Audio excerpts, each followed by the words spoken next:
Thank you, Roger. Those words are too kind. I appreciate that introduction more than you know.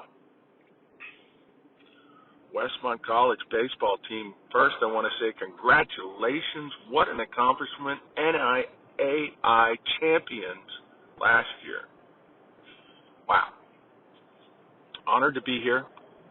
Love this school, Westmont College. My son went to a couple of basketball camps here in the summer, stayed in the dorms, had a great time. I used to coach basketball 8 seasons, football 1 season. Again, thank you for having me. So imagine this. You're in your dorm room. You're about to go to bed. You're closing your eyes. And somehow, I don't know how, maybe a combination of virtual reality and artificial intelligence, this image appears right in front of you, right at the foot of your bed. This image is you and staring right at you. And the image asks you 3 important questions. Who are you?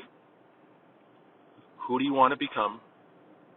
And how do you want to be remembered? These are really important questions. Now, you might be a little startled if this does happen. And my tip would be don't answer that out loud, maybe under your breath, because your roommate might think you're a little crazy.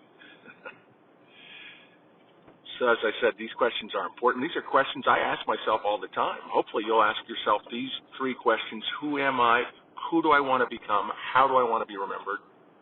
Frequently, all the time, the rest of your life. Today, we're going to spend some time looking at the answer to that. Now, I do a lot of talks on leadership, as I said, a ton down at San Diego State and some other schools and some other small groups. But I often get asked, Mike, what's the best definition for a great leader? And I like to answer that question by describing, in my words, what a great leader looks like. And it starts from the bottom up, like many great things. At the bottom, the building blocks, the foundation, almost like a pyramid, is character traits. Character traits can also be thought of as your personal attributes, your individual qualities. Character traits at the bottom, the foundation to becoming a great person, great teammate, great leader. A layer above that is values. And we hear this word values all the time. She's got great values. His values, not so sure. Values this, values that. So a couple years ago, I rolled up my sleeves and I said, I want to have a great, simple, clear definition of the word values. Kind of joking last night, I was talking to my wife. I said, if I ever got a tattoo, I think I'd get it right on my arm. So here's the 14-word definition, what I think the best definition for values. It's a person's standard of behavior, a person's judgment as to what's important in life. Pretty simple, huh? Clear. A person's standard of behavior, a person's judgment as to what's important in life. Values provides the individual, direction in life. So character traits on the bottom, next layer up, values, providing you direction.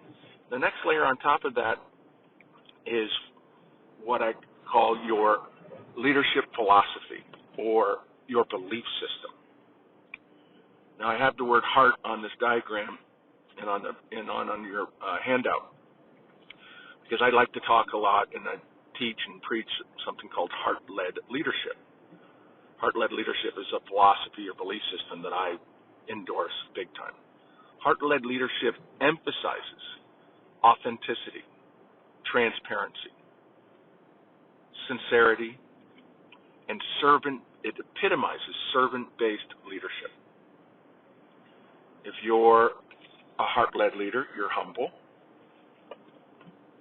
And you measure results not just on spreadsheets, but on the impact that you, as a leader, and your teams or organizations can have on others.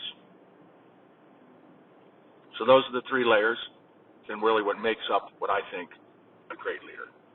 Character traits, key on the foundation. That's what we're going to talk about mostly today, to try to make you the best teammate, the best human, the best leader. On top of character traits, values, and then overarching and at the top is your leadership philosophy or belief system. All right, so let's have some fun. You see these Jenga blocks up here. This is where we get some audience participation and reflection.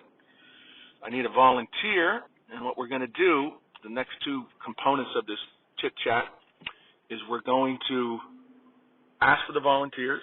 You're going to come up here, pull out a Jenga block, one of the 21 character traits that is listed and defined in your booklet that I've given you all, and then it's going to read the definition and then briefly note what that means to them, or why they think that's important. So, who's the first volunteer? Oh, by the way, I think I got a little prize for you, too, in the event you volunteer. Then after that, what we're going to do is roll up our sleeves and do a little work, and I'm going to have you look at these 21 character trait definitions in the booklet, and I'm going to ask you to pick out the top three and fill it in on that last page where I have the pyramid and the blocks at the bottom. Fill out what you think the top three that best represent you, your current self, or future self. Then after that, we're going to do a little what I call share and pair, where we're going to pair you guys up. You're going to talk to your neighbor.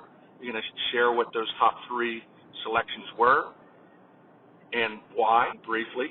And then I'm going to call on the tables here and ask you to share with the room. Sound good? All right, I need that volunteer. Right here. All right, a brave soul. Come on up.